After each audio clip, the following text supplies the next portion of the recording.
Que la paix et la clairvoyance soient sur vous. Bonjour les gens. Peace. Les grands singes, donc on continue, je vais essayer de finir aujourd'hui. L'œil C, exergue. L'homme blanc, dans son indifférence pour la signification de la nature, a profané la face de notre mère la Terre. L'avance technologique de l'homme blanc s'est révélée comme une conséquence de son manque d'intérêt pour la voie spirituelle et pour la signification de tout ce qui vit. L'appétit de l'homme blanc pour la possession matérielle et le pouvoir l'a aveuglé sur le mal qu'il a causé à notre mère, la Terre, dans sa recherche de ce qu'il appelle les ressources naturelles. Et la voie du grand esprit est devenue difficile à voir pour presque tous les hommes et même pour beaucoup d'Indiens qui ont choisi de suivre la voie de l'homme blanc. Aujourd'hui, les terres sacrées où vivent les Hopis sont profanées par des hommes qui cherchent du charbon et de l'eau dans notre sol afin de créer plus d'énergie pour les villes de l'homme blanc. On ne doit pas permettre que cela continue, sans quoi notre mère la nature réagirait de telle manière que presque tous les hommes auraient à subir la faim qui a déjà commencé. Le grand esprit a dit qu'on ne devrait pas laisser cela arriver, même si la prédiction en a été faite à nos ancêtres. Le grand esprit a dit de ne pas prendre la terre, de ne pas détruire les choses vivantes. Aujourd'hui, presque toutes les prophéties se sont réalisées. Des routes grandes comme des rivières traversent le paysage.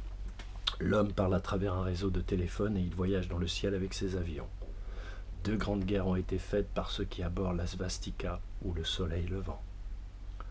Le grand esprit a dit que si une gourde de sang était renversée sur la terre, beaucoup d'hommes mourraient et que la fin de cette manière de vivre était proche. Nous interprétons cela comme les bombes atomiques lancées sur Hiroshima et Nagasaki.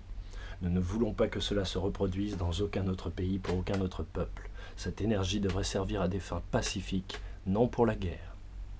Nous, les chefs religieux et porte-parole légitimes du peuple indépendant des Hopis, avons été chargés par le grand esprit d'envoyer au président des États-Unis et à tous les chefs spirituels une invitation à nous rencontrer pour discuter du salut de l'humanité, afin que la paix, l'unité et la fraternité règnent partout où il y a des hommes. Lettre des Indiens Hopis au président Nixon, 1970.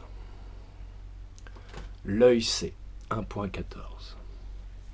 À cette heure précise et précieuse, à cette heure éveil et conscience, il sera naturel à chaque grand singe de chacune des espèces des 3 religions vivantes révélées et au-delà, de percevoir et d'entendre que les forces occultes élitistes et aristocratiques, par l'esprit reptilien vénéré des monarchies de la cour du dragon et de la couronne de l'angle de la terre, est décidé il n'y a pas si longtemps au fond de décimer quasi entièrement tous les Indiens d'Amérique.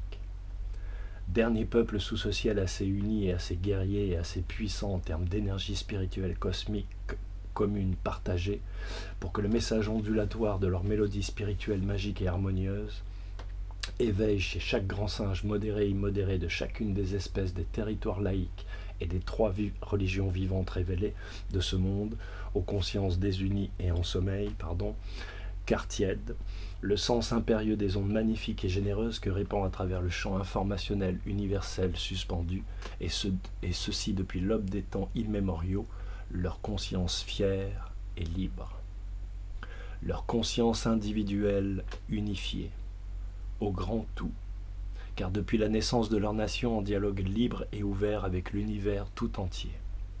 Le rituel n'est pas une codification mimétique et stérile.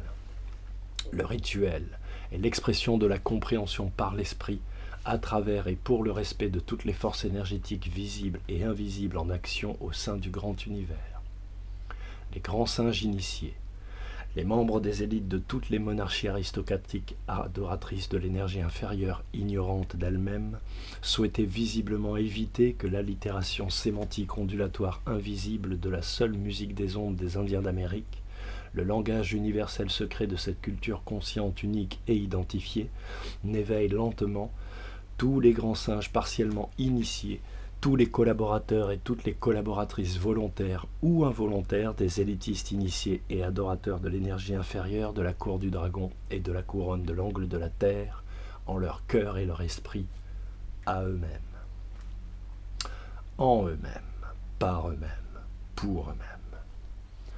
Le sacrifice des derniers grands singes modérés de l'espèce dite rouge, d'Amérique du Nord, du Centre et du Sud, fut l'avènement moderne de tous les déséquilibres vibratoires de notre Terre, autant qu'au fond, le signe non perçu du début de l'avènement de l'âge d'or.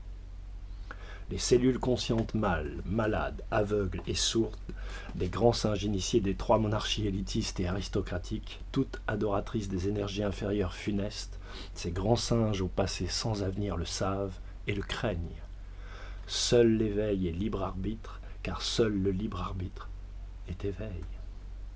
La liberté de choix, en, par et pour l'intelligence instantanée, de l'esprit et du cœur créateur de chaque grand singe modéré et immodéré de chacune des espèces des territoires laïques et spirituels, ainsi que des 3 religions vivantes révélées, par tous leurs germes vivants dès leur réunifiant en chacune de ces personnes humaines, ainsi que pour tous les êtres vivants, quel que soit leur état biologique, leur positionnement spirituel, physique, spatial et temporel, quelle que soit leur nature et leur fonction dans le sein viril et matriciel de l'univers infini, père et mère de chacun des êtres de vie et de chacune des espèces conscientes évoluant sur ce ciel et au-delà. Jablez.